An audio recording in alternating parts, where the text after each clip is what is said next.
Réservons un accueil chaleureux à notre première vendeuse. Cette grande fan de foot nous apporte un lustre chiné par son père. La balle est désormais dans le camp de Marie, notre commissaire-priseur, pour faire la meilleure estimation de cet objet. Oh, c'est joli. On peut tirer dessus? Oui. Ah oui, c'est rigolo. On peut faire comme ça. On va attendre que Carla soit là. Bonjour Carla. Et bonjour Julia. Bienvenue sur le plateau d'affaires conclues. Merci beaucoup. Mais quel sourire. Toujours. Mais quelle énergie. Je suis très contente d'être ici. Eh bien, on est ravis de vous avoir avec nous. Bonjour. Racontez-nous l'histoire de cet objet. Alors, donc cet objet, c'est un lustre que mon père en fait a trouvé dans une ressourcerie. C'est vrai qu'il est un peu adepte de regarder un petit peu, voilà, les vides-greniers, brocantes, tout ça, et il l'a trouvé très joli. Elle est très jolie. Donc du coup, voilà, il me l'a cédé parce que moi-même, c'est vrai que je le trouvais très beau et c'est vrai qu'il a beaucoup d'objets. Donc je me suis dit bon, je vais le prendre et comme je connais l'émission, je me suis dit, eh bien, je vais venir les voir. Voilà. Vous n'avez pas eu Exactement. envie de poser l'objet chez vous, non? Bon, c'est vrai que j'aime bien tout ce qui est vintage, un petit peu rétro. Après, c'est vrai que peut-être par rapport à ma déco, c'est pas forcément. C'était pas forcément ce qui allait le mieux. Mais... C'est juste le plaisir de venir nous voir. Exactement. Ah bah, voilà. Ça, c'est chouette ça. aussi. Un plaisir. Ça fait plaisir, Carla. Qu'est-ce qu'on peut dire de cet objet, Marie? Alors, c'est une lampe sur laquelle on n'a pas beaucoup d'informations. Ah bon? C'est un modèle d'une maison d'édition qui fait essentiellement des luminaires, qui s'appelle Jean Gandelin. Et le modèle de la lampe, c'est le 2521. 25-21?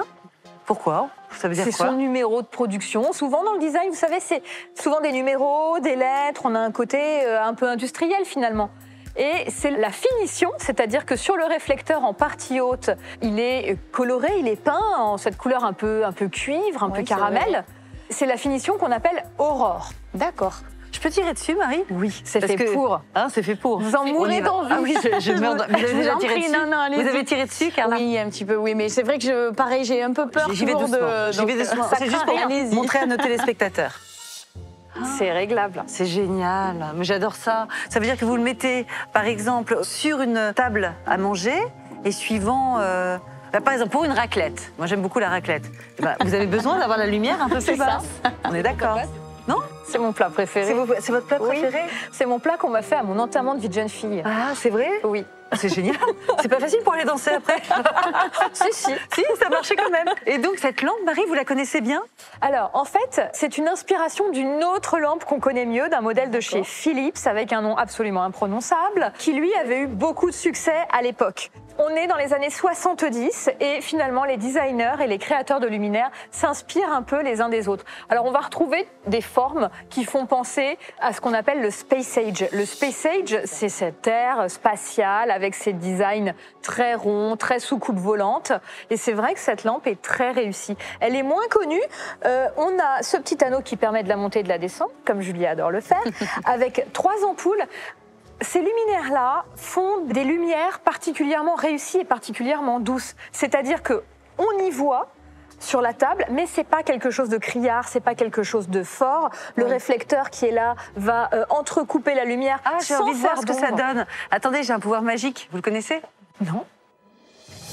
Voilà. Ah oui, là c'est encore mieux. Regardez comme c'est joli. C'est vrai que c'est très doux. C'est ambiance, non, c'est vrai, les couleurs sont belles. C'est très très joli, hein. Voilà ce qu'on peut en dire. Je ne pourrais pas vous en dire beaucoup plus parce qu'on n'a pas plus d'informations sur ce luminaire, sur cette maison d'édition qui est un peu confidentielle. Pas mal. C'est rien, on fait ça depuis des générations en génération chez les Vignali. Je vais remonter la lampe et je vais vous laisser nous donner l'estimation pour cet objet. Alors, comme c'est quelque chose qui finalement n'est pas extrêmement référencé et assez peu connu, je ne vais pas pouvoir vous donner une cote fixe comme c'est parfois le cas sur certains luminaires où on a des prix plutôt élevés.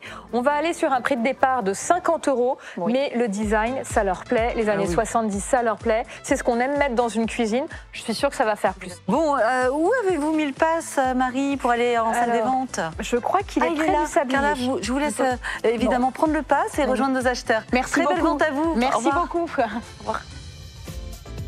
Alors je m'attendais un petit peu plus au niveau de l'estimation, de par la forme un petit peu atypique. C'est vrai qu'on n'en voit pas toujours, mais j'ai eu assez d'informations, je pense, pour pouvoir aller vraiment batailler en salle des ventes. Mais voilà, très contente en tout cas d'être venue, vraiment très sympa. Voilà, l'objet, je pense que, en tout cas j'espère qu'il va plaire aux acheteurs.